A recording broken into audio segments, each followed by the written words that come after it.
So tonight we're going to focus on non-Mendelian genetics patterns. Again, we're not going to do a lot of Punnett square practice here. The expectation is that you remember how to do that. You will get plenty of that practice, but I am not going to reteach it here. So if you need help with that, sex-linked traits, codominance, incomplete dominance, you need to go ahead and be thinking, I'm going to need to come to some tutoring. Again, you will get some practice with that in class, but the vast majority of our practice is going to focus on the new concepts like linked genes and things like that. Okay, so some of our traits don't follow Mendel's nice little model of inheritance of traits. Okay, and they can be identified by doing some quantitative analysis. We can look at the phenotypic ratios. So we can look at our phenotypic ratios, use those to determine our expecteds, and then we can quantify our results there, and we can determine whether they're following Mendel's laws or not. Okay? If hopefully you caught on to the fact here that we're quantifying things and we're using expecteds to do that.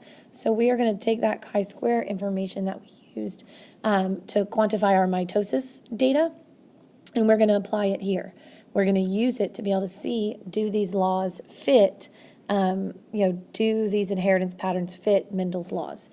This is one of those things that we will practice in class, and then you'll be kind of expected on your own to be practicing.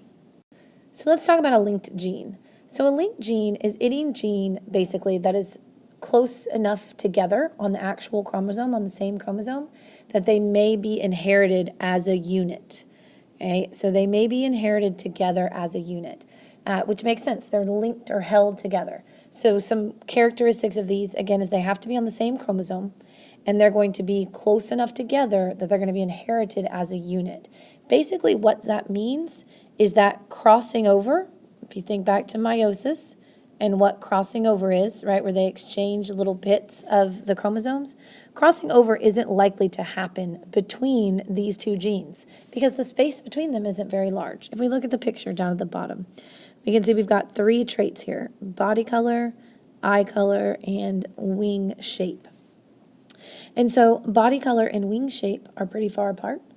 There's a pretty good chance that that crossing over could happen between them. Eye color and wing shape, decent chance that crossing over could happen between them. But body color and eye color are pretty close together. Very small chance that crossing over could happen between them. So those could be considered linked genes. They're inherited as a unit. I get this one for body color, that meaning the one from that same chromosome for eye color is going to go with it. Sometimes referred to as like a buy one, get one free situation, but they are genetically linked together.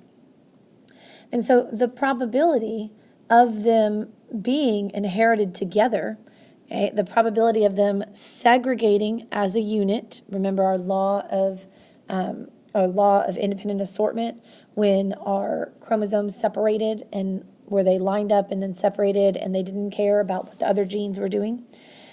So the probability that these linked genes will segregate as a unit, so that they will stay together, we can actually calculate that. We can quantify it.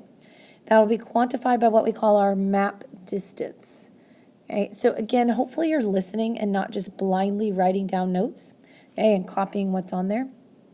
So our map distance is going to be a representative, not an actual measurement, a representative distance between the genes, like we see here on this picture. Like we would, in class, we will quantify this. Let's say this is 10, this is 8, and this is 2. Okay? And so I can use those to determine my probability that these genes will be inherited together.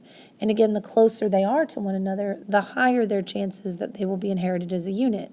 Again, because it's less likely that crossing over would happen there, right? If I have set of chromosomes, and I've got two genes that are right near one another here and here, but then another one way down here, the likelihood of crossing over happening right in that little spot there, I even missed my finger, is pretty low. Okay? But the likelihood of it happening between these two is pretty high. Okay? And so that's what we mean by, so these would most likely be linked, these two at the top here, and they would segregate as a unit. So then let's talk about a sex-linked trait. So some of our traits are inherited by genes on the sex chromosomes. Okay, if you remember, there are pictures of karyotypes from before, right? This is a karyotype. You saw some of these your freshman year. So this is a karyotype down here. This is a human karyotype. So humans have 23 pairs of chromosomes. So pairs 1 through 22 here, those are, is it different color than red? Those are what are called the autosomes. So those are coding for our body cells. And this last pair, pair 23, is our sex chromosomes, and those will determine gender. 2 X's are female, and X and a Y are males. And so some traits are on these sex chromosomes only. And so those are considered sex-linked traits, as opposed to autosomal traits. And when you're looking at these particular traits, the gender of the organism needs to be taken into consideration. For example, if I have an X-linked recessive trait, it's a little bit more difficult for a female to express that trait because she has to get both recessive alleles, whereas a male just needs one to be able to express that trait. And so our focus will mostly be on traits that are expressed on the X chromosome. Things like color blindness, muscular dystrophy, hemophilia, those are all good examples of X-linked traits. Again, color blindness, muscular dystrophy, and hemophilia are all good examples of X-linked traits. Again, we'll practice some with these in class, but we also did these your freshman year. So our focus is going to be more on gene linkage. So what if our trait is the product of multiple genes or multiple processes? It's not so cut and dried usually, that one gene, one trait, done thought process. So again, some of this we've seen your freshman year, some of it you have not.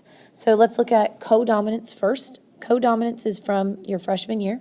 So with codominance, I've got multiple alleles affecting a phenotype equally and separately. So I've got 2 alleles that can affect the phenotype, but they're going to affect it, they're both going to be expressed equally.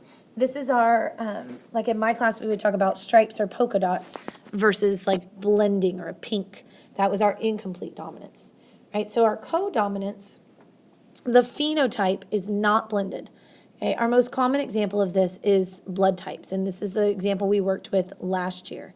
So if you think back to blood types, remember there are 3 possible alleles for blood types, but people only get 2 of them, right? Because all of our genotypes, our chromosomes are in pairs, but there are 3 possible.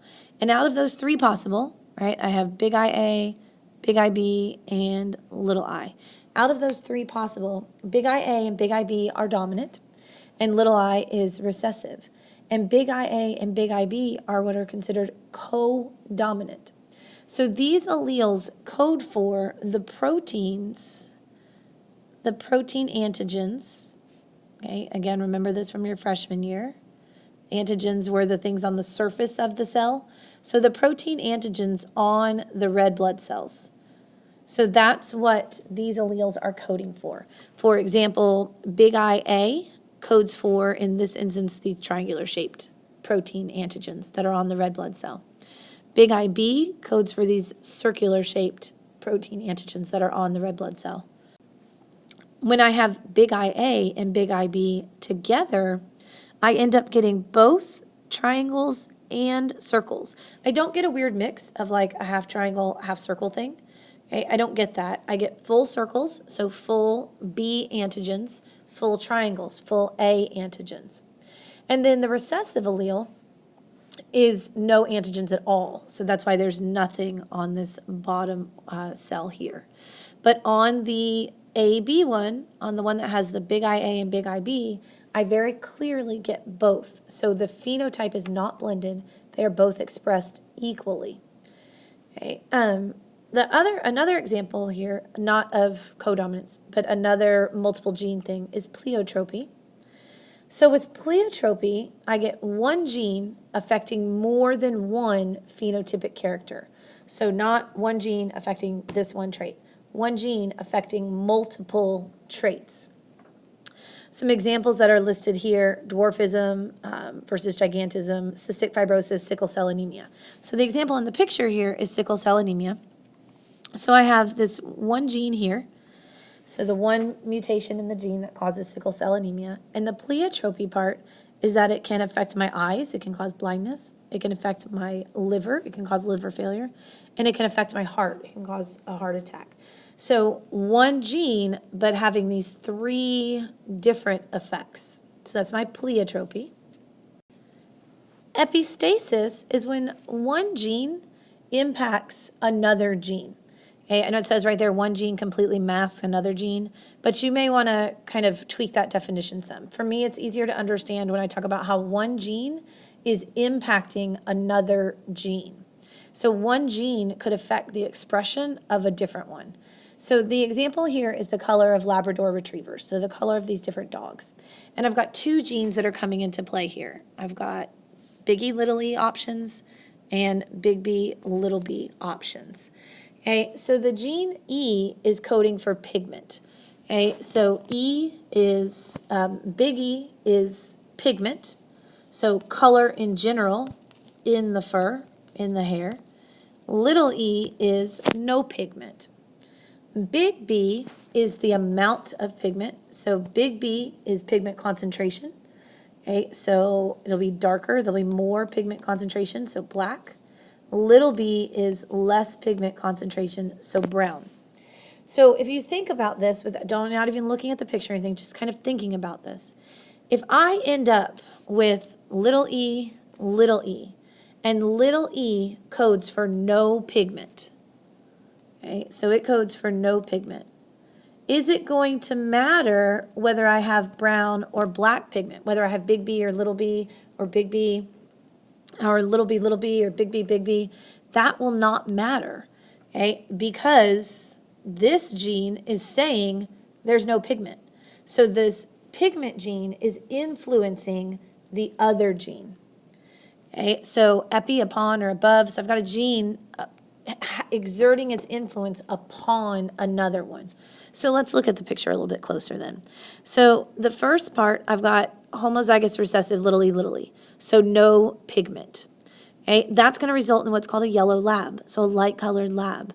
Okay, depending upon the pigment concentrations, little b, okay, I'm going to have lighter colored fur around the eyes, okay, around the lips. If I have the big B one, I still have the yellow fur, so no pigment is really being laid down in the fur, but the nose is darker, the rings around the eyes are darker. However, if I have at least one big E that says dark pigment will be laid down, now I can result in a dark colored dog. I can get a chocolate brown lab, depending upon if I'm little b, or I can get a black lab if I have one of the big Bs. So big E for lots of pigment, and big B being that pigment is going to be black.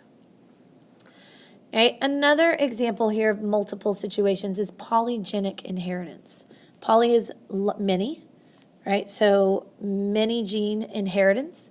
So a lot of phenotypes are influenced by more than one gene.